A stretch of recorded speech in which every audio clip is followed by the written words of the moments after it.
Welcome back. Welcome back. You know we doing what we doing on this side. We having a conversation, and the conversations has been very fruitful, and the vibes has been being provided, brought to you in part by myself and the likes of others. We on YouTube, Broadway the Giant. Please make sure you tap in, and if you're watching us on YouTube, hit that like button. Respectfully, thank you. Hit that like button and subscribe as well.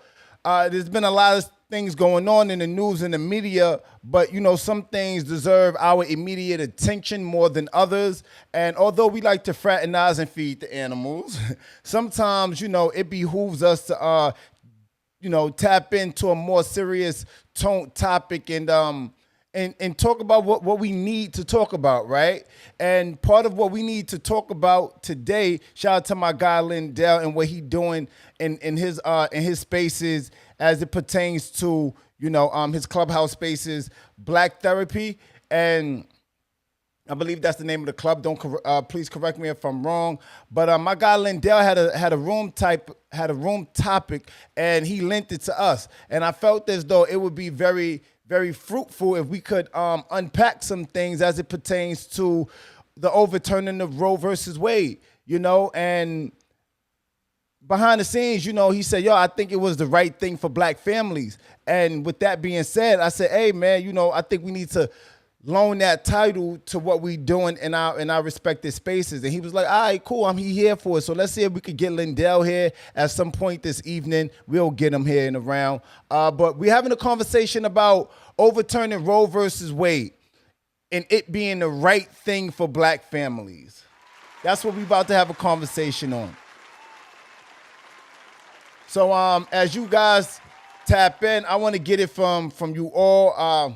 We're going to get Lindell together. I'm going to make sure he get over here where he's supposed to be. But how do you guys feel about the reversal of Roe versus Wade? And if you don't know, in layman's terms, they're making abortion illegal. They're making it an illegal thing. And it's not across the whole globe, but I'm going to play a few things like I tend to do, right? And when I play them, if you're on my YouTube, it only makes sense that you guys see it there because you'll be able to hear and listen appropriately. Sometimes it's not just what you hear, it's about what you see, and body language is everything. So I'm going to play a few things, a few clips, and we're going to have a conversation about Roe versus Wade and the reversal and it being the right thing for Black families. Okay, so you know what?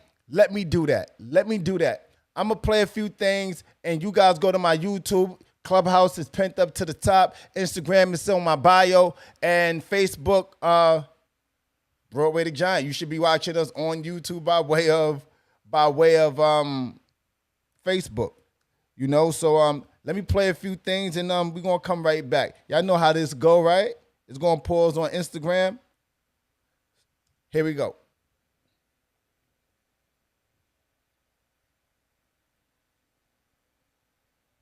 The Supreme Court overturned Roe versus Wade. Here's what this means. In 13 states, a trigger ban will take effect. They were designed to take effect as soon as Roe was overturned. Oh, I'm sorry about that.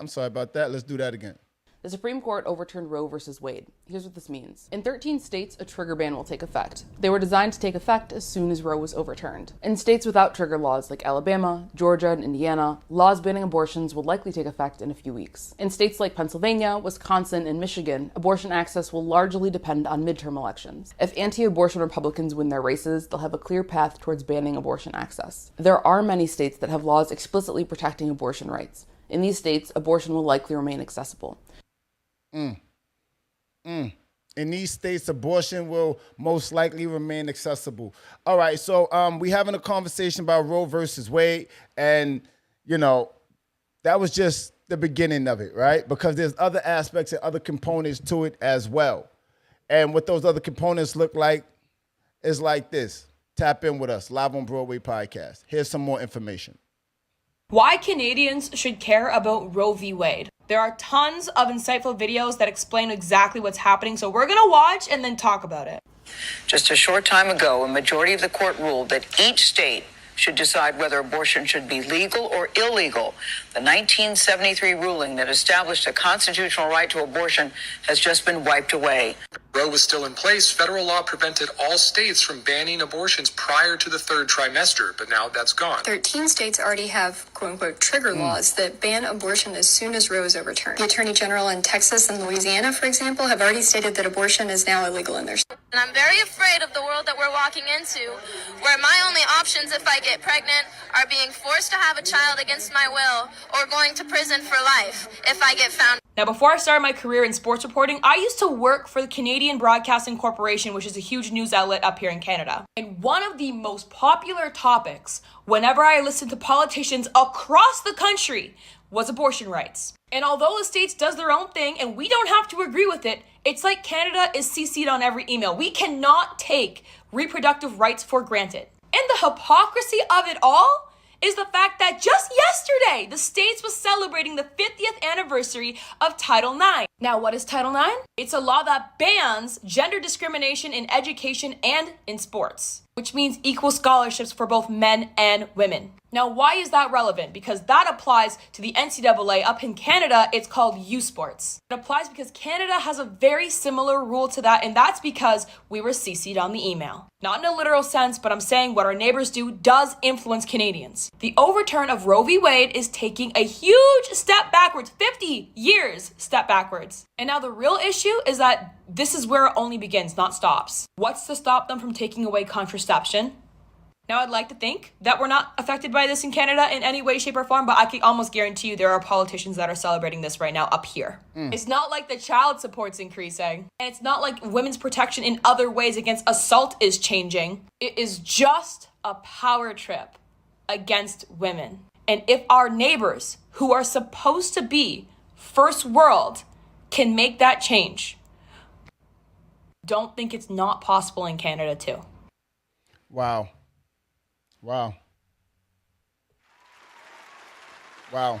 I'm very interested to get you guys' point of view on it. You guys got to tap in, and I'm going to play the clips a few more times this evening. But Roe versus Wade and the reversal of it, and it was the right thing for black families. How do you guys feel about that?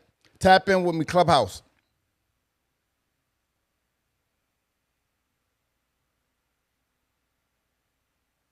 Nobody has anything. Okay. What I'm thinking is...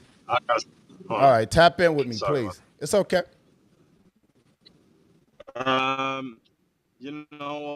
Your service is nervous, beloved. We can't hear you. It's a tough one. Yeah, just hold on for a second. See, I'm going to mute you up because we can't hear you, beloved. It's really hard. You're not coming through well, and I know the YouTube viewership ain't going to hear you well. So when you get into a better space, let us know. We'll gladly listen to what you got to say. I'll take a break. Yeah, man. Roe versus Wade, man. I think you know, in a lot of regards, I think you know, what Lindell was attempting to do with the topic was identify the importance of black families and identifying how they are a blessing, and also identifying the fact that when we're talking about Roe versus Wade, yeah, it's almost kind of like to say there's a difference between maybe I don't want to have an abortion, right? Maybe I want the kid, but there's another side to it where in regards to us actually having a choice, right? Us actually having a choice. We got Tish in here. We got Landria. We got Alexis down there. And we also got the viewership on YouTube. Tap in with us. How do you guys feel about Roe versus Wade? And is it important? Was it the right thing for black families? I don't know how I feel like directly, I guess, impacting black families, but I just feel like I'm hoping I don't feel I guess upset or happy about the decision.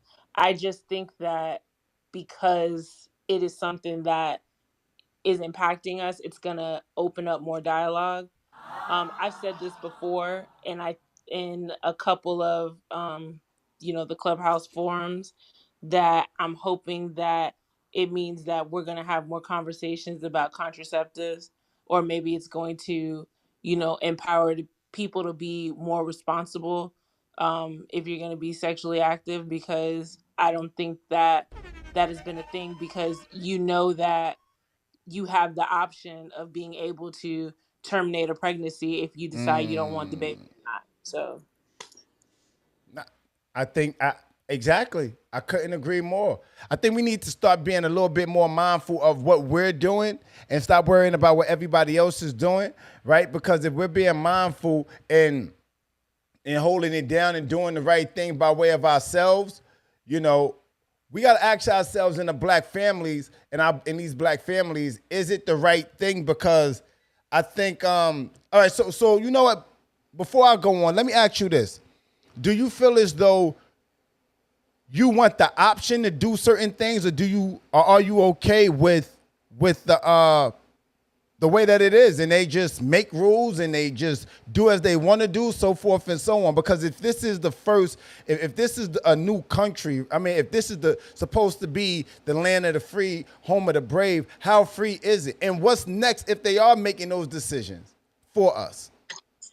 I do I do believe in having the option. So that's why I said I don't know if I'm, upset or happy about the decision, but how I feel about I guess the whole concept is that, or I guess just speaking on myself, like I try to be responsible, especially if I'm dealing with somebody that I'm not married to or anything. Like I'm gonna, use protection. And then if we decide not to use protection, then it's a conversation of, the inevitable. Because if you're not going to use protection, then the inevitable is a child can be created. So then what is the next steps? And actions speak louder than words. So I just rather be safe than sorry. So I just try to, practice safe sex, while I was out here, just being wild and stuff. But I feel like, I know most people want the option, I guess. But for myself, I just feel like just be responsible. Fuck yeah. I agree. Be responsible. We tapping in. We tapping in and having a conversation. I'm gonna give it to you right now, Alexis. If you haven't done so already, just hit that like button, pinned to the top on that YouTube video. Tap in with us, Alexis. Alexis. Yes, me. Thank you so much, Broadway. So, I want to say that the part that gets me is not so much that the decision was made. It's more so the ramifications of it. So, how it's going to affect Black families. I live in New York City. Um, and I know that our state is a haven state, so a safe haven state, so folks can come and get abortions here. But the problem is that the privacy that folks are going to be the privacy that's going to be violated when folks tell their companies that they're going to another state, in terms of getting compensation for the procedures, the travel, what have you, as well as folks saying that they're going to put people in jail for going and seeking services. So that's more so my concern. I am pro-choice. I've never had to make that decision, and I hope that I never have to. But I know that there are people who have and Right. have done it for different reasons. And these are people who are in, monogamous relationships as well as those that are non-monogamous, right? People who are married more so get abortions than those who are single. And folks don't really understand that dynamic. Um, and if we really had conversations about it, um it would be more people would understand it, but it's a private thing, you know what I mean? Right. And the thing that I'm gonna kind of end this with is that the rule of law has been chipped away um ever so slightly for the last, I would say, 10 years, and people are not paying attention to that. And it didn't start with the SCOTUS, but it's ending with the SCOTUS because they are the final say. And this is even with all of these ethical violations and questions about the relationship that Clarence Thomas has to January 6th. So there's so many levels to this right now. Like, I'm not even worried about Roe versus Wade. I'm worried about our Miranda rights and privacy laws and gun laws. I'm worried about all that other stuff because it's not it. Yes, this is a problem. The majority of the country believes that it's a woman's right to choose, and I believe that it's the couple's right to choose. I don't think it's more so the woman over the man, but I don't think one's choice is bigger than the other. But I will say, like, it's a conversation, but I feel like, it's a conversation throughout the whole process before the woman gets pregnant. A lot of people don't have those conversations either, even in marriage, but I'm not going to go there today. But it's bigger than that. It really has to do with our trust in the law and our understanding of the law, and how people are literally using it against us because people don't read, and they're letting their emotions um and their lack of, like, care for others supersede the needs of the country and the needs of other people's privacy. So I'll land my plane there. Thank you. Wow. Beautifully said. Beautifully said. Thank you for that. Thank you for that, Alexis. I had a plethora of questions, but I'm going to start writing my questions down when you guys are speaking because my mind, the way it be working is kind of crazy. But I think there's a lot to be said here about pro-choice, right? And what it looks like to the black family, right? I think that, I've been listening and reading certain things, and I've been feeling as though when it comes to the black family, and understanding white people not being the majority, and in a few years they're becoming the minority, and blacks and Latinos and all just colored people in general, becoming the majority. I think they, as I understand it, may be a bit intimidated by that, and understanding that maybe, from the aspect of there's more abortions that's happening, and a lot of abortions happening in the country, and they doing. Oh, that's what the question I was gonna say. Excuse me, I'm sorry. What I was gonna say is I wonder if they're gonna start doing something in the states that they are allowing abortions in. I wonder if they're gonna start managing your health insurance, saying that you can't get it with the health insurance, or spike the numbers up, or do something. So even if you can get it, it's like back in the days. Even though black people are free, you got to go through hell and high waters to get to a state that allows you and identifies you as free. You get what I'm saying? So I wonder if they're gonna try to rig the game like that. You get what I'm saying? It They've sounds already like they started doing it. right. I was just about to say the same thing. It sounds like they're already doing that because what is it? Like they're limiting people on like how many plan Bs they can get. And I think that I'm not sure if that's like in general, like a lifetime thing, like you can only get like 3 in a lifetime or something, or if it's like 3 per purchase, but they're trying to, limit how much of that. And I'm just wondering how that's going to affect. But the one thing I will say about the black community is that we always effectively change, and we always adapt.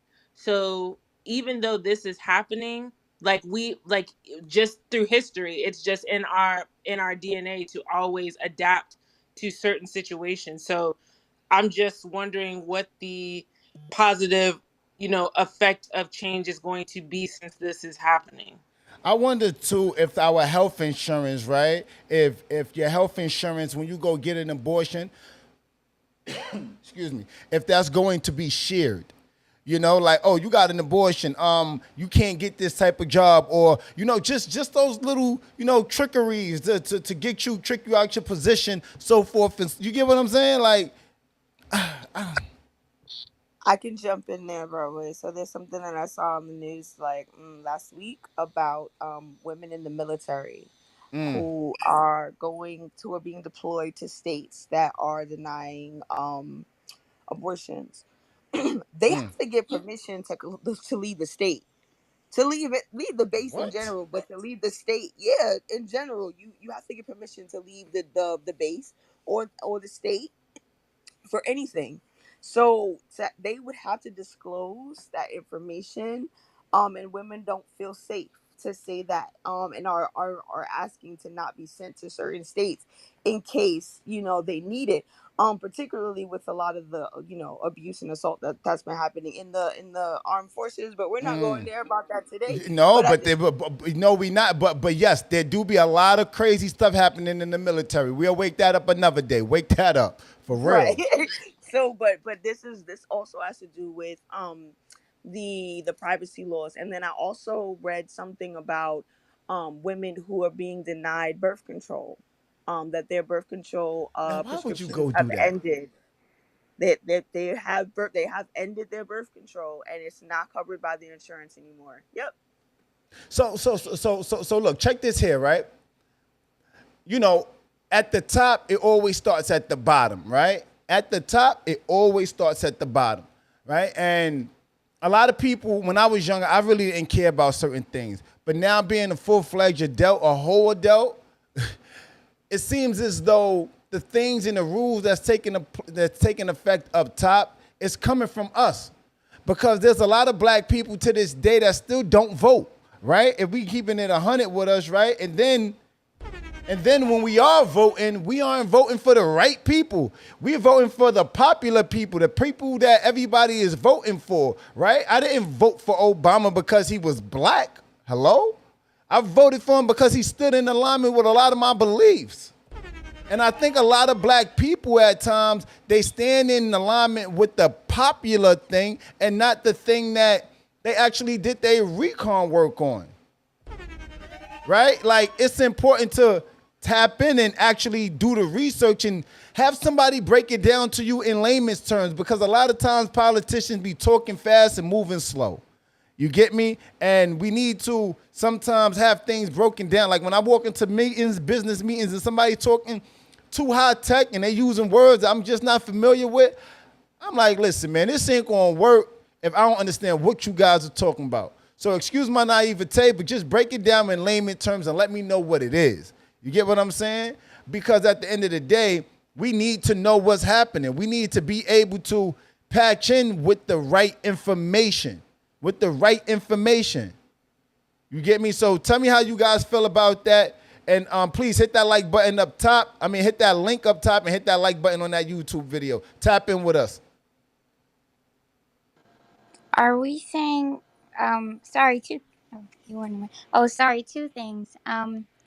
Based on what you just said, respectfully, while I somewhat agree, I also will have to respectfully disagree, because voting, it doesn't really do what we think it does. And it's bad when we put the blame and the onus on something like this on people voting, because these sort of systems are way bigger than just voting. So let's say the 2016 election, right? Like, even if you went out and voted, the electoral college has like reign over that, right? I live in New York City, so whether I voted blue or not didn't really matter, because the state was gonna pretty much, like, New York City, Manhattan was pretty much gonna be blue regardless. So my one singular vote doesn't really matter as much as we say it does, because Hillary won the popular vote, right?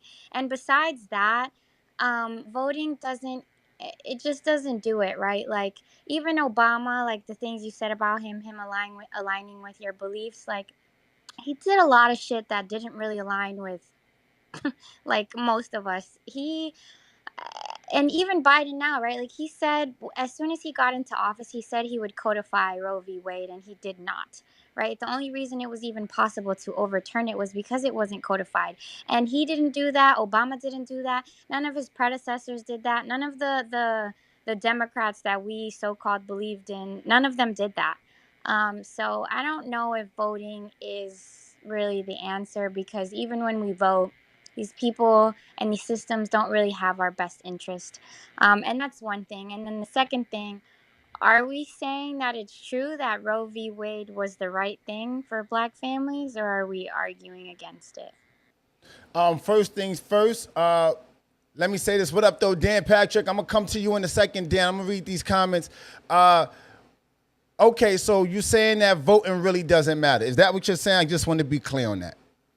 I'm not saying it doesn't matter. I'm just saying it doesn't matter as much as we're told to, or like we're made to believe that it does, right? Because I we just can vote our asses off every day, but voting will not, like, I can't vote myself out of poverty. I can't vote myself out of these systems. So voting, I'm not saying it doesn't matter. It just doesn't matter as much. There needs to be a little bit more than voting. All right, so here's the thing, right? The first part to it is it can't be both, right? Like it just can't be. It can't be both. It can't be. It matters a little bit, but it doesn't matter to the great point to the meat and potatoes of it, right? It's either it matters or it doesn't, right? And the reason Why? why I'm Can't there saying be that, let me both? just make this point, Quinn. The reason why I'm saying that is because if it doesn't matter, then it probably doesn't matter to you waking up, going to work, and getting your coin, but to the idea of, in the grand scheme of things, waking up, having families, how much money is taken out of your taxes, black businesses, inflation on gas, on import, export, how much it costs when you go to the supermarket and actually buying produce, and it does matter, right? Because the decisions come from the top down, but the bottom up are the ones that make that actually vote for the people or don't vote, right? So if I'm believing and I'm reading between the lines, well, the actual process of voting, that's set in place so that we can make because we live in a democracy, right? It's not just one person that makes the decisions. We make it as a collective. That's why we go and we vote locally, and locally voting matters a lot as well, right? So I think that voting matters a great deal. And we're having a conversation. I think the last question you asked, sis, we're having a conversation about it being the right thing to do for black families.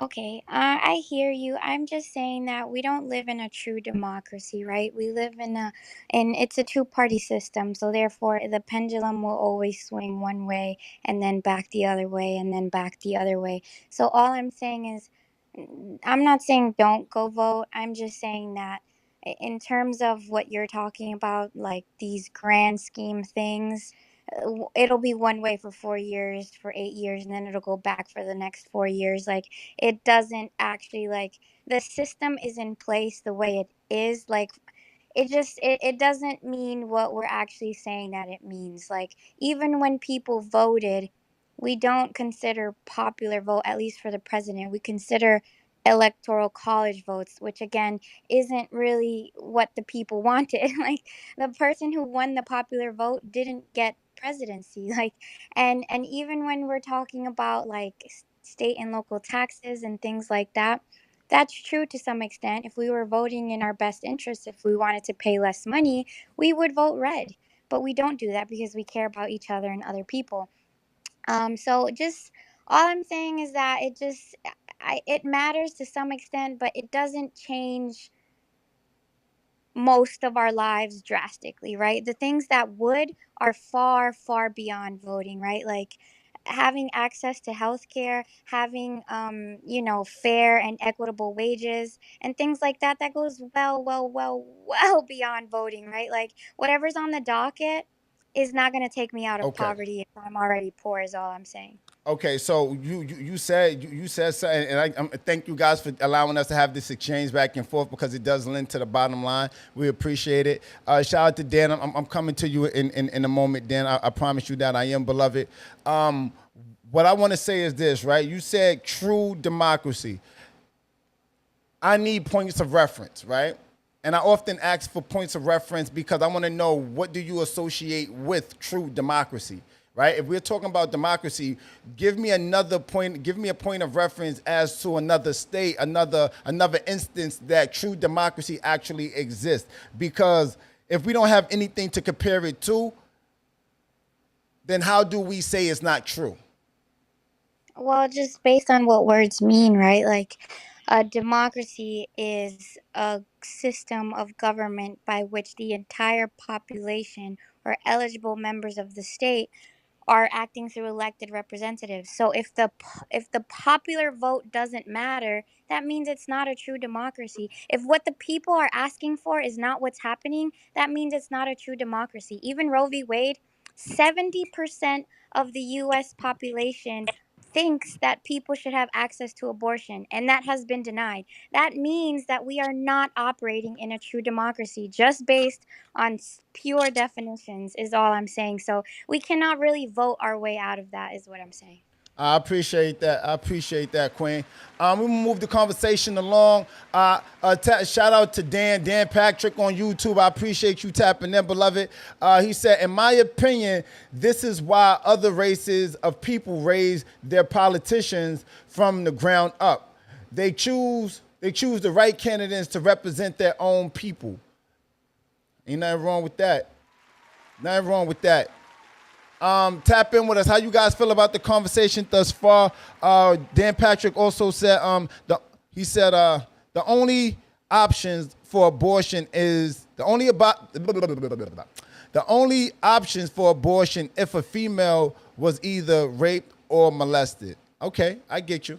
I'm actually reading these upside down, but y'all bear with me. I get you. I feel that. I think it's a nasty place, a nasty space, a nasty world that we're living in.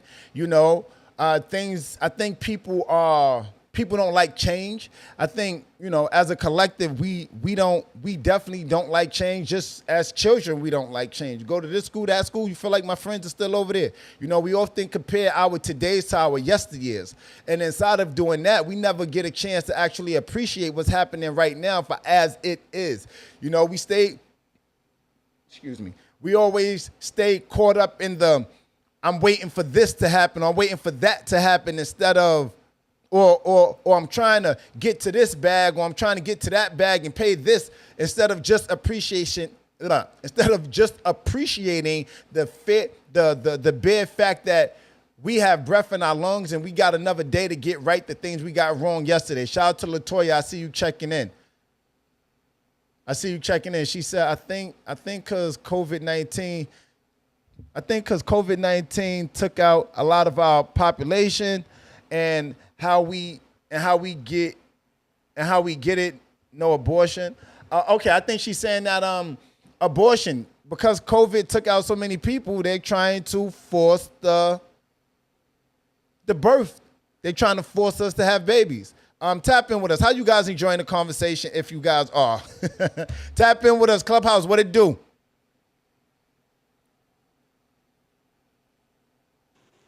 I feel like for the Black family, it's really like, first of all, I want to comment to what the person said in YouTube, stating that people build up from the ground up. Respectability politics is still a thing. Black folks do choose their politicians from the ground up. A lot of times people, they come from the church, or they've been in families that have um been doing this for a while.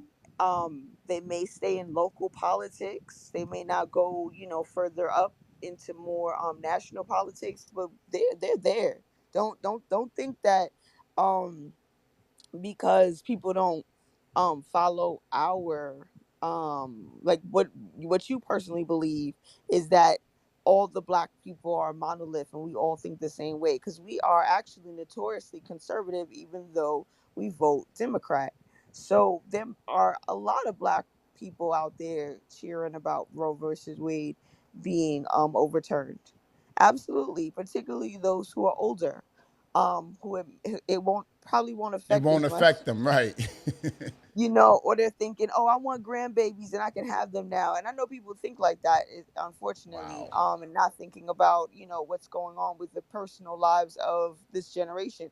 Because I don't know about you, but Generation Y, that has been like absorbed by millennials, because I'm not a millennial, I'm Generation Y, and 80s babies are not the same as 90s babies. And I'm going to say it. You have the replays on.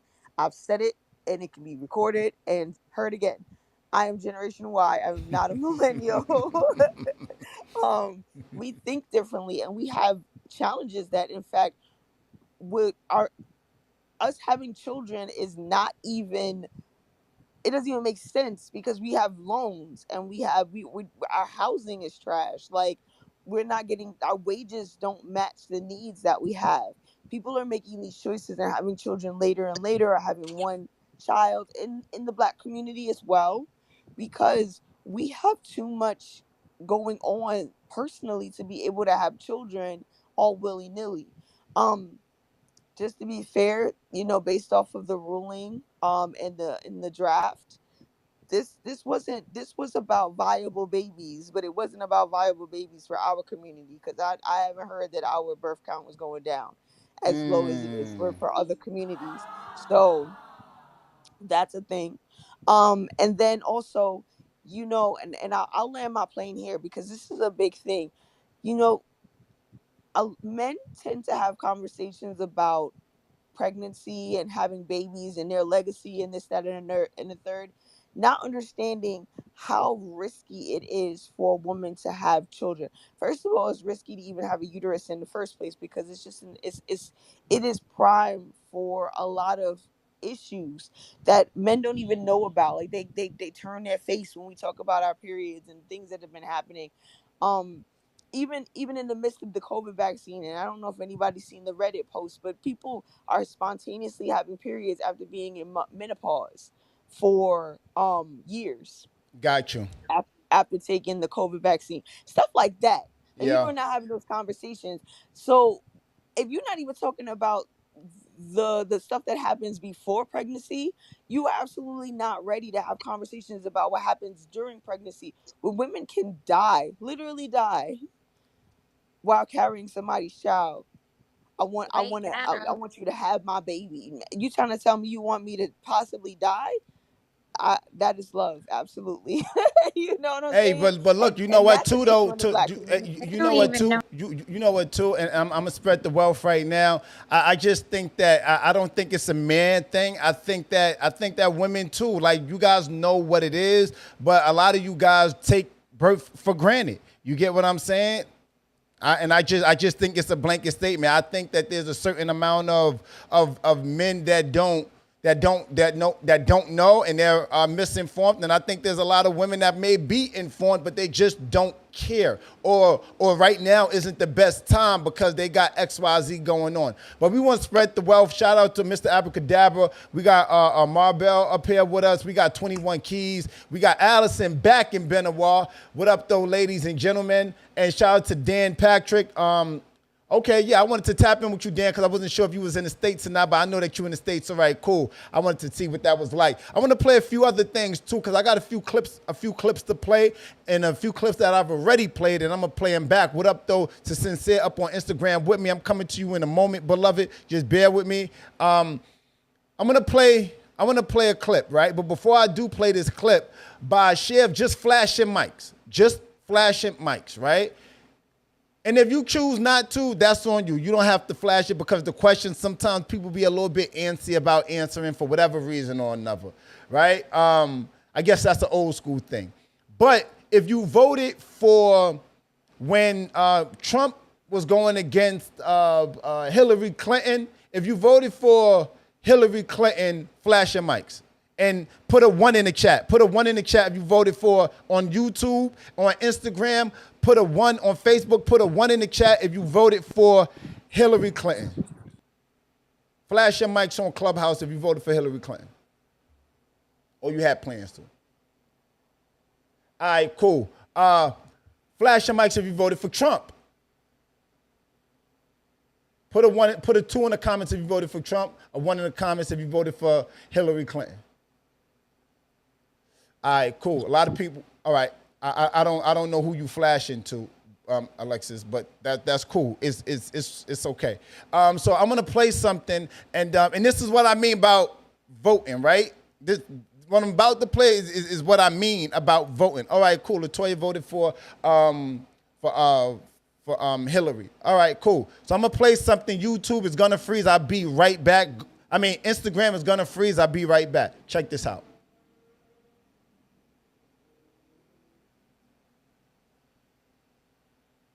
Oh, it's not gonna play. Oh man. I have something queued up for you guys. It's not going to play though. But the thing I wanted to play was it's picking the best of the evils, right? And the best of the evils sounds like what Hillary was. I'm gonna misquote it, but what Hillary was talking about versus what Trump was talking about, they both was talking about and being pro overturning Roe versus Wade. They wanted it this way. This is by design. I don't think personally, this is Broadway, and call it conspiracy way, whatever the case may be. I'm coming to you right now. I'm sincere. Bear with me, King. I don't think that, and I don't want to go too far into the conspiracy bag, but I don't think that, I think that COVID was planned, right? I think that somehow, some way, it was going to happen. And when it did happen, I can't speak of it happening in another country, but for whatever reason or another, it making it back here, knowing that we are super, it's almost like 9/11. You know what? Let me move back from that because it's going to open up a can of worms and everybody's going to jump into the conspiracy bag. What I will say is I think Roe versus Wade being overturned to the black community, it might be a good thing for us. It might not be necessarily a bad thing. However, black families, we do want the option for being pro-choice. Sincere, tap in with me, King. Greetings, King. I feel like, nothing wrong with pro-life, you know what I'm saying? The only thing that I feel is this. It's the only way that you should be able to get an abortion is because of medical conditions or an underage woman or you have been raped. But I feel strongly if you're a grown woman and you want to get an abortion, it's not a good look, in my opinion. I don't agree with grown women wanting to have an abortion because you know the situation you put yourself in as a woman. All right, but let me ask you this. I'm sincere. When you say it's not a good look, what does the look got to do with it in regards to being literal? Like, right? Like, if I see you with a nice outfit, yeah, you look good. That's a good look for you, right? What does the look got to do with it in regards to? Do you mean it's not healthy? Do you mean it makes you second guess their decisions on why would you do that and your other certain age? Like, what do you mean it's not a good look? It's not a good look when I say, as a woman, when you get with a man and he knocks you up, and then when that man walks out of your life, you want to diminish the baby. That's why I say it's not a good look. Because I come from, this is like personal, but this is the truth. My mom had a man walk away from her, a black man, right? And she told me, as me growing up, I would never had an abortion. Because if I had an abortion, I would have lost my blessing as a black son that was going to come in the world. So that's the reason why I'm against abortion, because, there's women out there that really don't want to support abortion because you're losing out on your child and it destroys the man's legacy. So I don't agree with that when you go out there and just go out there to the abortion clinic and get one. I don't. Okay. But my thing is, Broadway, I would love to hear like a woman's take on what I said because I never had a woman ever like challenge it. Sure. What I was saying. Sure, I got you. I'll throw that to Clubhouse in a moment, but we do have Lindell in here. As I mentioned earlier, just give me 1 second, Cynthia. I'm going to throw it. So, ladies, remember that question. Remember what he said. We got Lindell in here, and as I said earlier, Hold on 1 second, okay? I'll be right back. All right, cool. As I said earlier, Lindell, we had a conversation and he actually loaned us this topic because it's something that he's doing on his side and in his club, Black Therapy, I believe is the appropriate name of it. And it's a great conversation piece. And I wanted to have that conversation with you guys far and near because I think it can lend value to our bottom line. When Lindell comes back, he's gonna, I want to ask him what was his intention behind coming up with the topic. I want to know what your intentions are about coming up with the topic. Lindell, you back? All right, cool. We're gonna come back to Lindell, but I want you ladies to stand in front of what Sincere asked. Sincere, can you reiterate the question, King? Sincere, can you reiterate the question, King? All right, Maribel, Mabel. Mebo. Mebo. All right. Mabel. Mebo. Yeah. Okay. Could you stand in front of what he was asking, Queen? Yeah, he's saying it's not a good look for women Mm-hmm. if she gets pregnant and then decides to get an abortion. But I put in the comments, it's not a good look for a man to Mm, have unprotected sex with said woman, then obviously do his business inside her, and now it falls on her. It takes two. You know that saying, it it takes does. two to tango? It So does. if you, as a man, are willing to have unprotected sex with someone, then impregnate her. You cannot. You cannot. There is no way that you're going to fault her for doing what she needs to do if you are not stepping up to the bat. First off, I mean, this just brings a plethora of other questions because it's very easy to make a child, but when it comes to the decision about having it or what to do or what not to do, it always falls on us. And I don't think that's fair. So maybe the gentleman that presented this question, maybe we should send him a box of condoms. So wait. Well, Hold on, Sensei. Give me 1 second, right? Hey, I'm back too. Okay. All right, I got you, Lindell. Give me 1 second, guys. Right to that. One more time, how you say it, Queen? Mabel. Mabel. Mabel. All right, Mabel. So one more time, right? I think that yes, I agree with you, right? But here's the thing: nobody wants all of the onus of the issue, be it good or bad, to fall on them, right? It's a shared thing, right? Where women, like what you just highlighted and woke up, he should be putting on condoms or he shouldn't be doing XYZ inside of us, so forth and so on, right? And I'm rolling with that. I'm rolling with that, right? But see, the issue becomes when it comes to in a legal sense, women have more rights to the baby than the man do. Nope, let me reiterate that because that's not true. What I'm saying is the court system seems to favor the woman in most regards when it comes to actually having the baby, right? We know that, like at least in the States, we know that. We see a lot of situations where, not taking nothing away from the moms, not saying the moms aren't doing their thing and they aren't, great moms. I'm just saying that there's great fathers as well. And to what Sincere said that you was responding to him with, it seems like it should be on both sides. And I said this when we did part one to this, or when we did when they first overturned Roe versus Wade, right? It should be a joint effort. It shouldn't be women solely get to make the decision on it being an abortion or them keeping the baby. It should be both parents got to be in the line with what they want to do. Because if what you're saying is cool, Mabel, about it being not just on one side, and men should join in on that and sharing that responsibility, it should be both people standing in front of it and sharing that that decision making. But go ahead, Sensei. I know you want to respond to her. Well, what I wanted to challenge you on, when the man walks away, that still is the woman's responsibility. So that comes down to me at this point. When the man walks away and the times get rough on a woman, why do you want to kill that responsibility that you and that man both created? That's what I look at it like. But that's because only when you do an abortion, but that's only hold on, King. That's only an assumption that she wants to kill that responsibility based off of things not working between her and the father, right? That's only an exactly. Okay. Exactly. Okay. Exactly. But my thing is this: when it comes to women, when you actually sit down and want to do an abortion, what it's doing is killing that man's legacy. And I think that some women don't really think about the man in that aspect.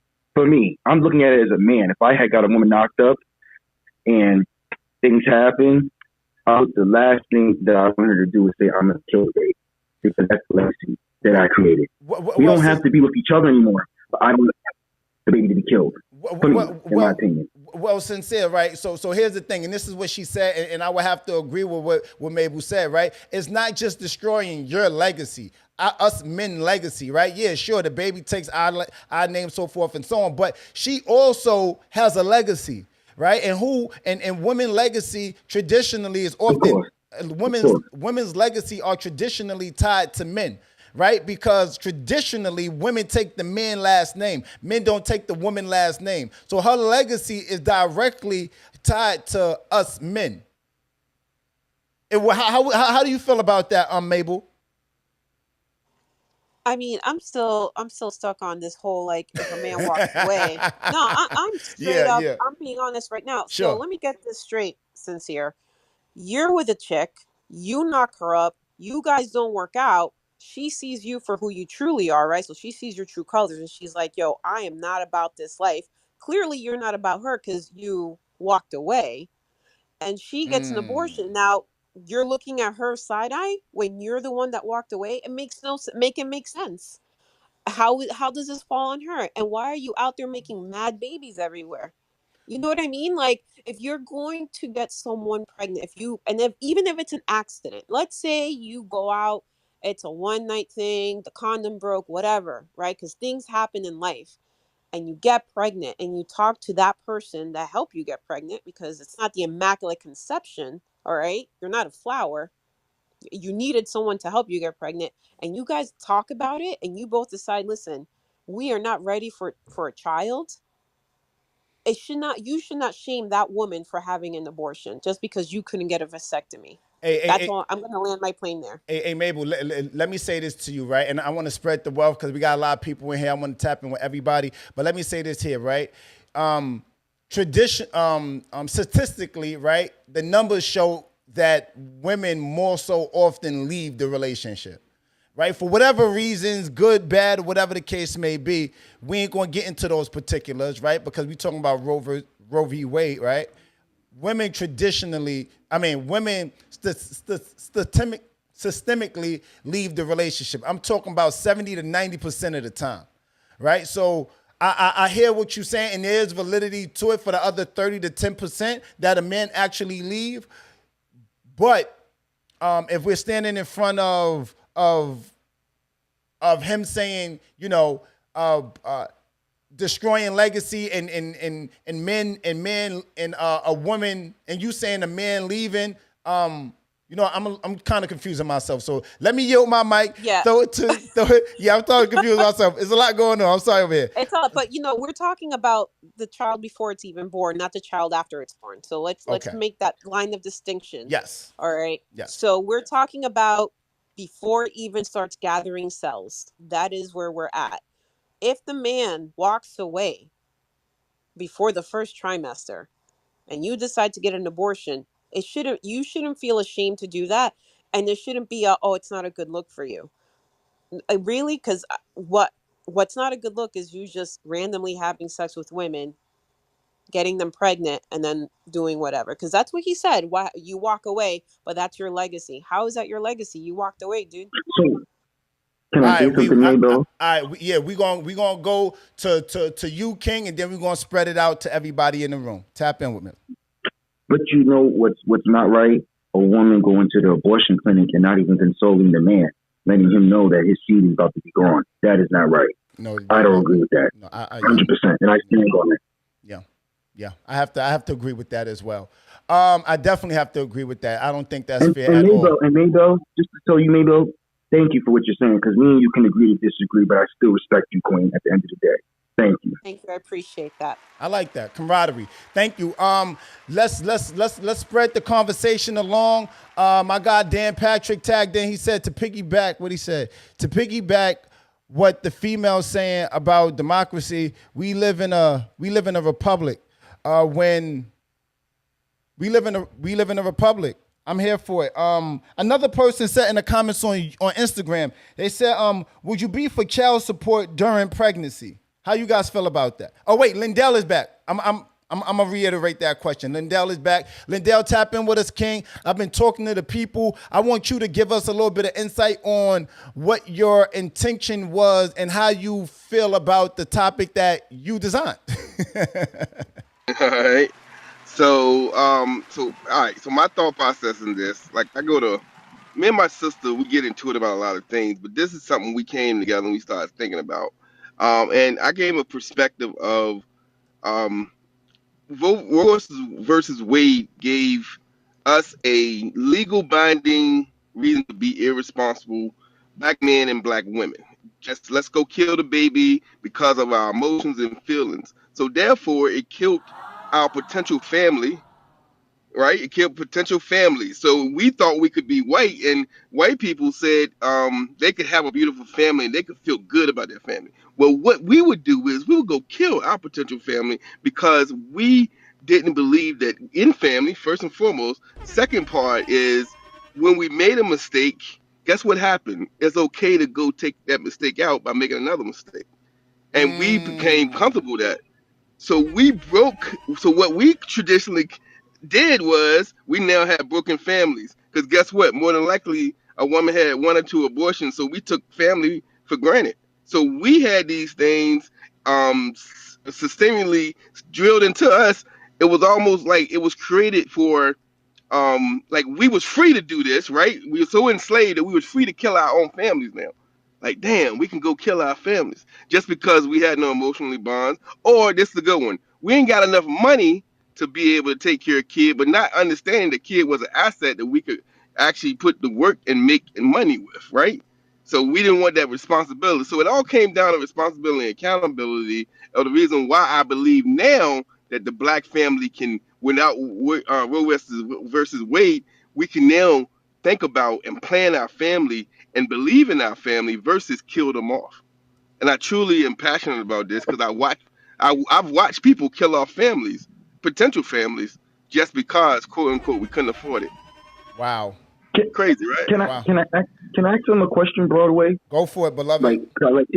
I love history. To you, brother, do you feel like in society are we really living off like really lynched times right now, where in society the man is being pushed out the home, and this is why the responsibility is falling on women. But then it got too much that to the point that they don't want to handle what they created when it comes to our culture. Nah, I'm an ain't shit nigga. I'm gonna flat out tell you, I'm an ain't shit motherfucker. I walked away from my kids and didn't give two fucks. No, And there's a lot more people like me. but But listen. it's hold up, Hold it's a on, lot hold, more hold people on. like me. One mic. Go ahead, Hold Lindell. on, hold on.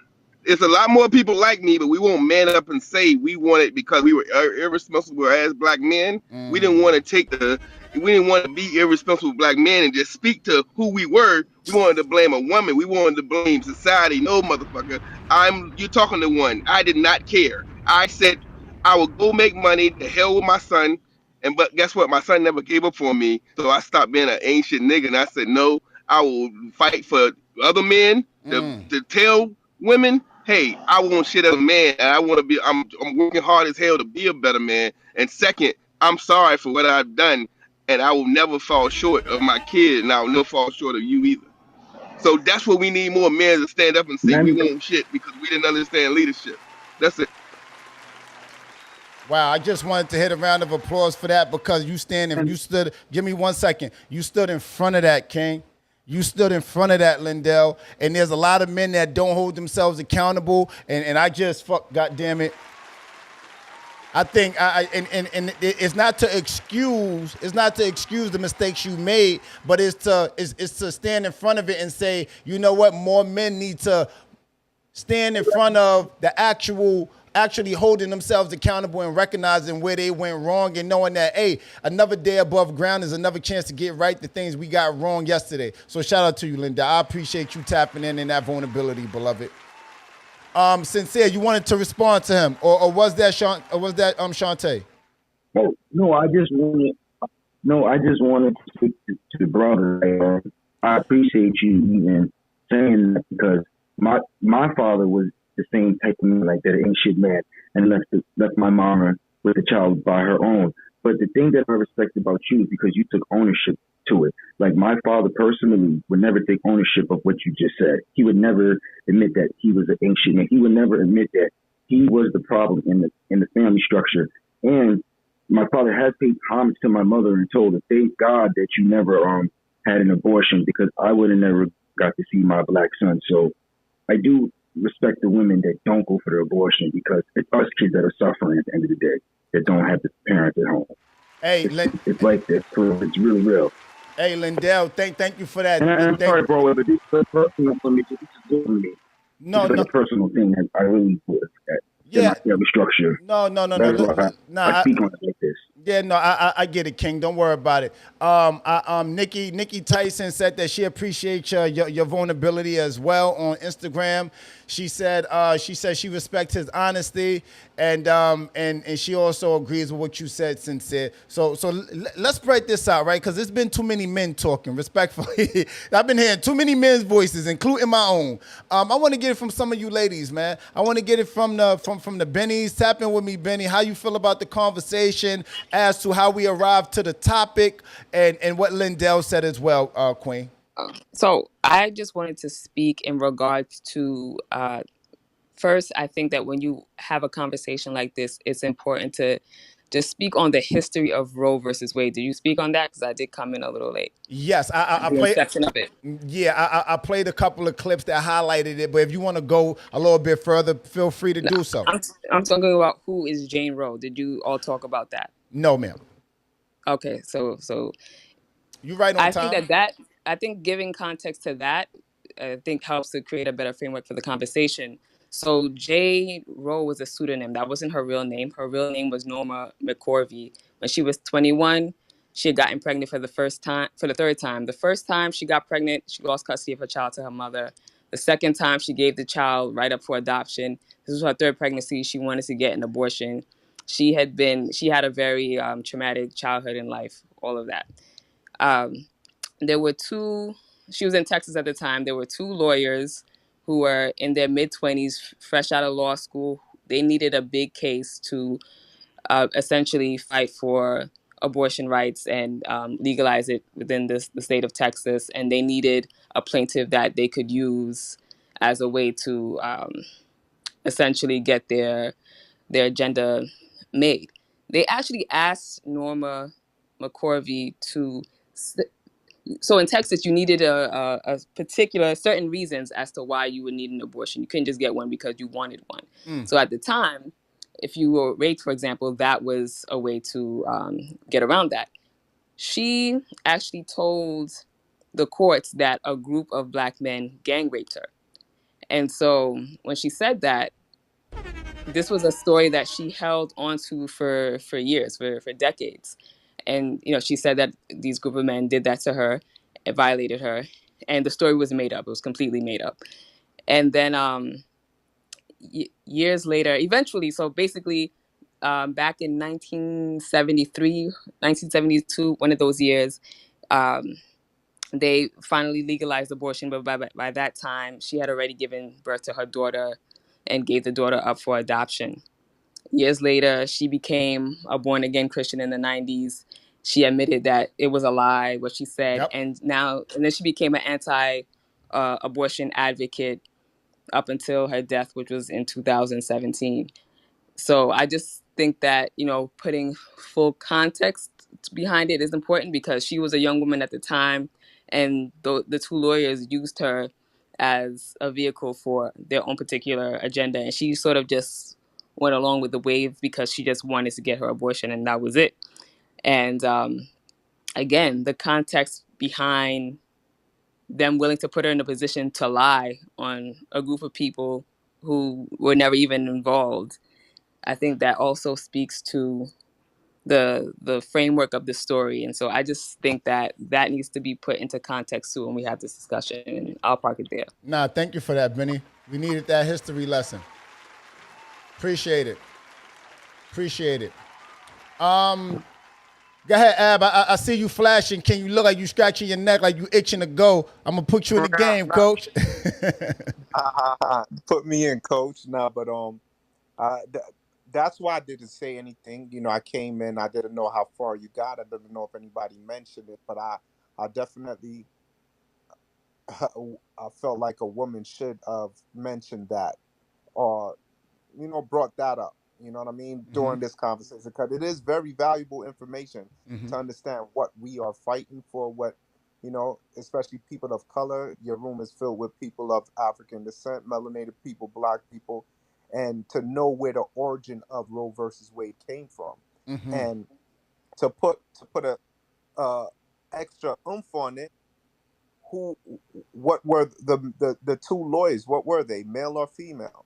You know what I'm saying? Like, so when people saying there's a common conversation now that men deciding what women do with their bodies, but it's not men. It was six justices that made a decision. So it's an oligarchy. It was always a ruling class of people that decided what we do with our body and the access to the places we go. And this is nothing new. Has been going on since the beginning of time.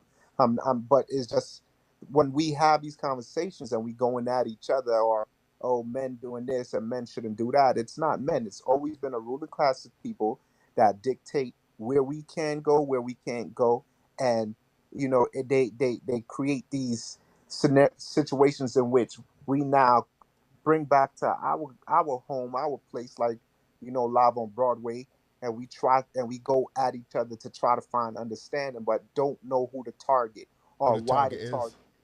You know what I'm saying? So the target is these oligarchs who are in position, who control access. They control where you go, what you can do, how much money you make, the inflation rate, things of that nature. So like I said, I'm happy, the sister brought that up, because a lot of people don't even know the origin of it. And then when you present that, it's like, so what? Fuck it. No, it's important. These are what the law, how it came to pass is very important. And Broadway, I think you should make a second room, and the same people here, allow them to do the homework and see how they feel tomorrow, and have a conversation and just see if anything changed in their opinion. And I Yeah. rest like that. Yeah, no, we definitely had conversations about doing more than just a part one to this conversation, because I think that it is important. And, in this space, in this climate, understanding the history. And I do remember, and excuse my naivete, but maybe, I'm here to learn as much as I'm here to provide the platform. But wasn't it the same thing that happened with Emmett Till, where the lady said that he did it, and then it came out years and years later that he actually didn't do it? Didn't that come to pass as well? That's Yes, fact. that's Yes, correct. We that's whistled at correct. the white lady. We whistled at the white lady. Yep. Right, You're right. right, Broadway. Yeah. I knew it was, when I heard it, it was like, oh, well, that reminds me of this. What up, Brittany? Pull up. We having a conversation about overturning Roe versus Wade. And it was a good thing for it was the right thing to do for black families. As Lindell highlighted, being able to sleep with the wrong person, that's a bad decision. And then go and have an abortion, that's a bad decision. It was almost like compensating one bad decision with another bad decision. And it was troubling our families, right? The black structure, not the black structure, the black families, and lessening our population. So I think that in the grand scheme of things, before we get to final thoughts, I think in the grand scheme of things, I think we need to be more Hey, let me put it to you like this, because somebody said this earlier, right? I think humans, not black, not white, just as a collective, right? I think we have the ability of going in any place, any space, and just adapting, right? So yes, right now, I mean, what happened, last year? If I ask anybody in here and I say, yo, give me some good memories of the last 5 years in your life. You will highlight some good stuff, and you be like, yo, I remember that, and I wish it was like that again, so forth. Shit, McDonald's tastes different as an adult as it did from when we was kids. Well, to me it does. Pizza tastes different as well. I feel like the ingredients be changing. So certain things we don't want to change and become accustomed to new things based off of humans not liking change. Right? And sometimes I think we could look at the glass as half full, opposed it being, we could look at the glass as just being half, opposed looking at it as being half full or half empty, and appreciate things for what they are and not for what we want them to be. You get what I'm saying? But that's my little 2 cents. Before we go to final thoughts, I want to get it from the Tisha, Shantae's. I want to see if Marble got anything to say, any more. Laundria, we had Alexis in here sitting around for a little bit, and I also want to play a couple. Let me do that. Let me do that right now. I'm gonna play a couple of things I played earlier to you guys that joined in the conversation a little later, and I want to get how you guys feel about it, and if it lends or take value away from any of the conversation that happened earlier. Sincere, this is gonna pause for a moment, beloved, but I'll be right back. Shout out, Live on Broadway podcast. The Supreme Court overturned Roe versus Wade. Here's what this means. In 13 states, a trigger ban will take effect. They were designed to take effect as soon as Roe was overturned. In states without trigger laws like Alabama, Georgia, and Indiana, laws banning abortions will likely take effect in a few weeks. In states like Pennsylvania, Wisconsin, and Michigan, abortion access will largely depend on midterm elections. If anti-abortion Republicans win their races, they'll have a clear path towards banning abortion access. There are many states that have laws explicitly protecting abortion rights. In these states, abortion will likely remain accessible. Let's go here. This is for Canadians, those that are neighboring our state. Why Canadians should care about Roe v. Wade. There are tons of insightful videos that explain exactly what's happening, so we're gonna watch and then talk about it. Just a short time ago, a majority of the court ruled that each state should decide whether abortion should be legal or illegal. The 1973 ruling that established a constitutional right to abortion has just been wiped away. Roe was still in place. Federal law prevented all states from banning abortions prior to the third trimester, but now that's gone. 13 states already have quote-unquote trigger laws that ban abortion as soon as Roe is overturned. The Attorney General in Texas and Louisiana, for example, have already stated that abortion is now illegal in their state. And I'm very afraid of the world that we're walking into, where my only options if I get pregnant are being forced to have a child against my will or going to prison for life if I get found. Now, before I started my career in sports reporting, I used to work for the Canadian Broadcasting Corporation, which is a huge news outlet up here in Canada. And one of the most popular topics whenever I listened to politicians across the country was abortion rights. And although the States does their own thing and we don't have to agree with it, it's like Canada is CC'd on every email. We cannot take reproductive rights for granted. And the hypocrisy of it all is the fact that just yesterday, the States was celebrating the 50th anniversary of Title IX. Now, what is Title IX? It's a law that bans gender discrimination in education and in sports, which means equal scholarships for both men and women. Now, why is that relevant? Because that applies to the NCAA. Up in Canada, it's called U Sports. It applies because Canada has a very similar rule to that, and that's because we were CC'd on the email. Not in a literal sense, but I'm saying what our neighbors do does influence Canadians. The overturn of Roe v. Wade is taking a huge step backwards, 50 years step backwards. And now the real issue is that this is where it only begins, not stops. What's to stop them from taking away contraception? Now, I'd like to think that we're not affected by this in Canada in any way, shape, or form, but I can almost guarantee you there are politicians that are celebrating this right now up here. It's not like the child support's increasing, and it's not like women's protection in other ways against assault is changing. It is just a power trip against women. And if our neighbors, who are supposed to be first world, can make that change, don't think it's not possible in Canada too. Live on Broadway podcast. How you guys feel about that commentary far in there? Tap in with us. Clubhouse. May I ask a question? Go for it. Is she black? Yes. She's colored. The young lady that just spoke was colored, yes. All right. Well, my sisters in the United States of America right now are suffering. I think it's at a 4-time rate. They're dying in the hospitals for all different types of reasons. So I think that's a fight that I'm just a man.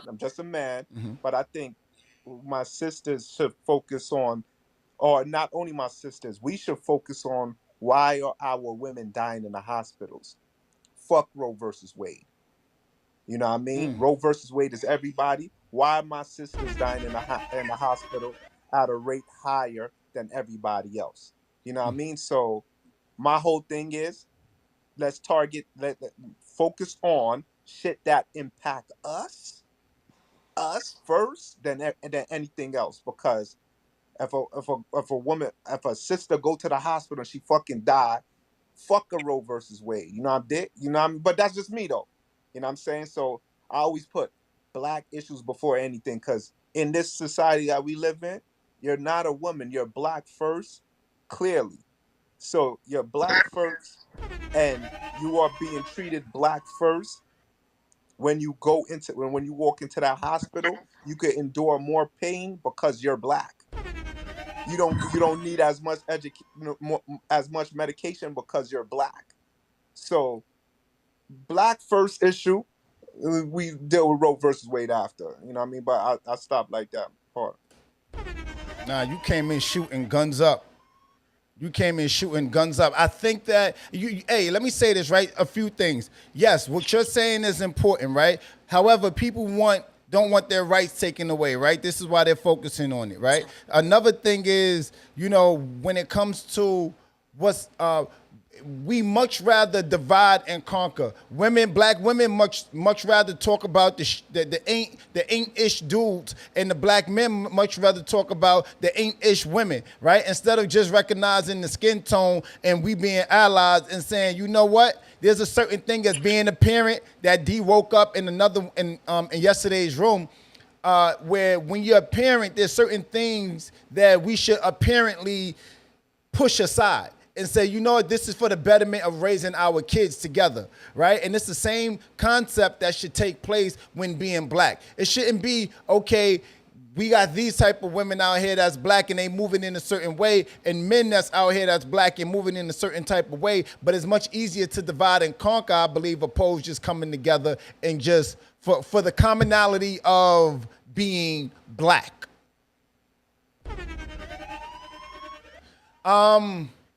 Let's move on to final thoughts. Final thoughts. Let me PTR on Clubhouse, YouTube, tap in. If you haven't done so already, please hit that link up top and hit that like button on this YouTube video. Show your social currency. It is appreciated in advance. Thank you.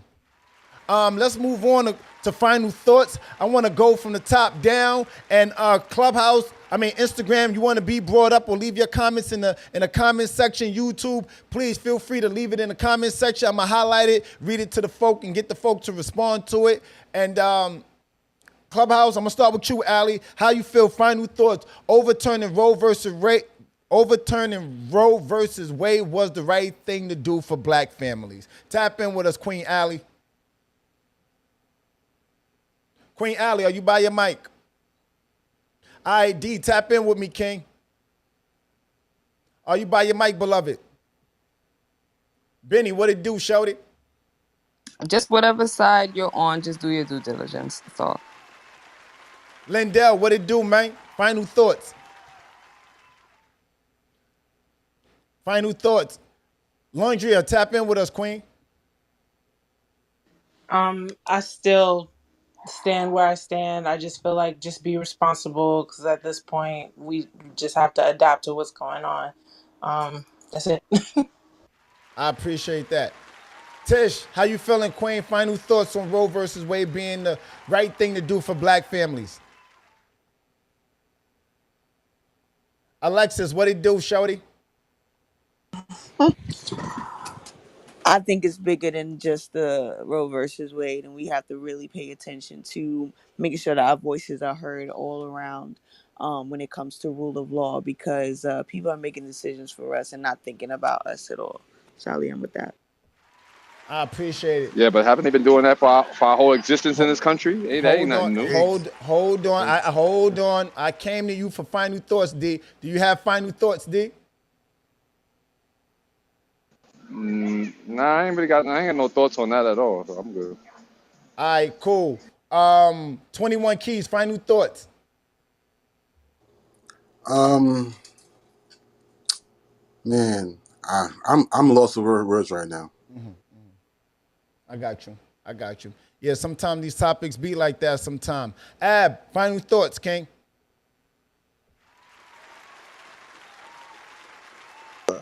I want to piggyback on what D said. This is nothing new, and it's not just this country. In Europe, it's been a small segment of people that control what we did with our bodies and our access. So this is nothing new. You know what I mean? And we really need to understand that and understand where to focus our energy and attention. But like do whatever you want to do, protection, whatever. Do your thing. I'm in no position to tell anybody, but I just want everybody to know who to target, who is responsible, and may I do it? Hold on, D Dub. Let me just say this. 1 second. Let me go on my Instagram and get these names correct, Take your time. my brother. 1 second. Um, whenever you want to say men making decisions for women bodies when it comes to overturn, focus your attention to Clarence Thomas, Neil Gorsuch, I don't know if that's how you pronounce it, Brett Kavanaugh, Amy Coney Barrett, and John Roberts. Those are the people that made decisions on your body. It wasn't men. You feel me? So we definitely need to Say those know who to names one more target. time, King. I may not pronounce them correctly, but it's Clarence Thomas, Neil Gorsuch, Brett Kavanaugh, Amy Coney Barrett, and John Roberts. 1, 2, 3, 4, 5. I'm missing one. Clarence Thomas. So it was because it was 6. All right. So when I wrote this, I left out one. So those are the 5 of the people that voted for, the overturn of Roe versus Wade. So focus that energy towards those people. It was the justices that overturned it, and not men making decisions on women's bodies. How You many know what I women? mean? How many women was in that One, Supreme Court? one, One one Caucasian woman, lady, right? one woman. Yeah. Broadway, can I add to that at the end of that? Absolutely. All right, so it was brought to my attention that a Judge Brown that just got into office this week, they did sneak shit and did it before she got in because she could have been the one to tie it up, from what I just understood. I don't know if y'all could correct Well, me on that, but my boy just told me No, that. she well, wouldn't have. yeah, The cause She balance would. would not be. I think it was It three. wouldn't have been a I think it balance. was It's 3-6 conservative or heavy. something like that. I think that was the ruling. I think I might be correct. I might be Yeah, incorrect. right. It was 6, and 3 wasn't for it. So it was 9 of them, and 6 of them voted for it. Yeah. I just All named right, 5 of them. But yes, it could have not passed because I believe it's 6 votes that's needed to pass. So who Yeah. Yeah. Yeah. that could have That's. took away a vote or added to the vote. So we don't know, but that's just the position. Yeah. I appreciate that insight, Ab. I appreciate it. We do. Tap in with me, Marble. It's Mabel. Mabel. Hello, Mabel. I'm sorry, Queen. It's all right. I'm gonna stick to what I said. I definitely believe that we need to make the right choices when we decide to lay with someone. So don't just lay with someone and do it unprotected. Put Yeah. up your protection. If by chance you do end up pregnant, do the right thing that is for you. But just know that Roe v. Wade is more than just abortion.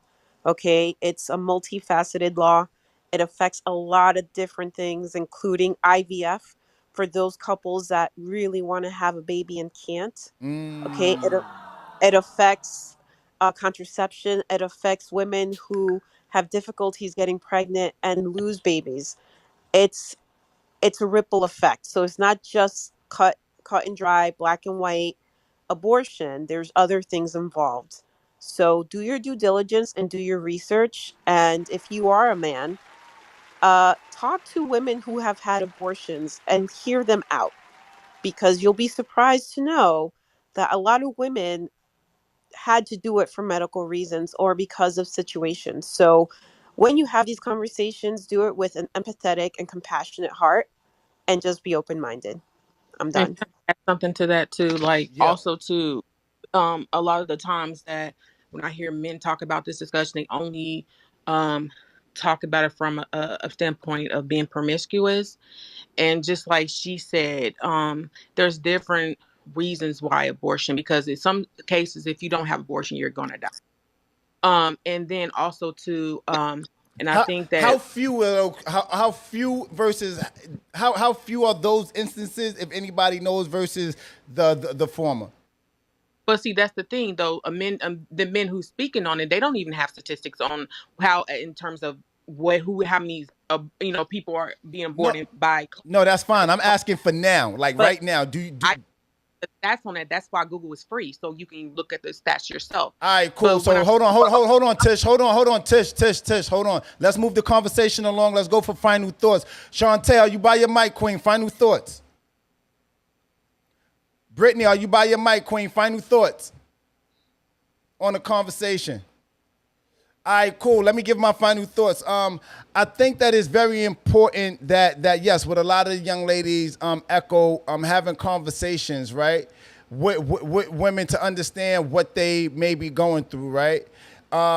Being a black man and being around and being in the presence of a lot of women and some intimate spaces and some not so intimate spaces, right? But when they speak, you easily understand that if you have a close relationship with ladies, that a lot of women share things in confidence with you about molestation, about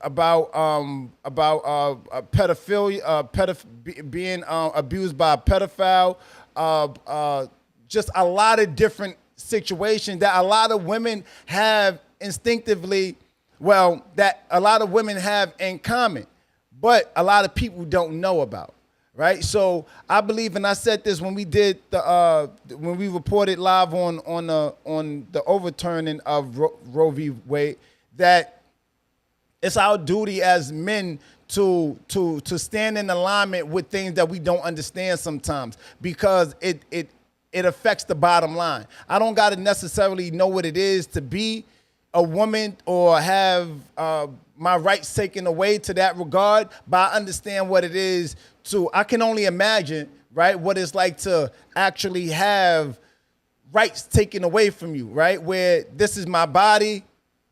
I wouldn't want certain things taken away from me. So I think we as men need to stand in alignment with women and consistently show and prove that we are their allies and that we need to stand as one together, because at the end of the day, to what Ab woke up, we all got the same skin color. And there's a lot of things happening and a lot of women dying, and we don't really it happens, or a lot of women being taken advantage of, or just a lot of stuff going on. And I refer back to simply Sandra Bland. Like, things are happening to women, and when we don't stand in alignment with them, and it may not be a fact, but if you say you love somebody without showing action, and love is an action word, it may appear as though you don't love them. So if you say that you stand in support, or that women are allies to you, then you should stand in support with them, even in things that we don't particularly exactly understand. Thank you, Lindell, for lending us this topic. It was very, very, very much needed and necessary for us to have these conversations. And thank you, D, for providing that link at the top. We're gonna be back. We'll be back another time, another day. I appreciate everybody on Instagram, Clubhouse, Facebook, and on every platform. Lindell, you got something to say, King? I just wanted to get my part in part two. At least Sunday, I want to hopefully different lenses. Probably gonna have some different people with different perspectives, because I get a more of a crazier group sometimes that really have these concepts and ideas. I would love to see you guys come to that room also. A part two or part three, whatever it's gonna be. I want us to take this Roe versus Wade not for health reasons or all these things or women's rights, but I want to find ways that we can strengthen the family when we have these conversations, because I think it's a lot more we can do to use this law or this lack of a law to strengthen it. That's just my perspective. Thank you for that, Lindell. You know my vibe, guys. Like, comment, and subscribe. Cheaper to be yourself, be giant. I appreciate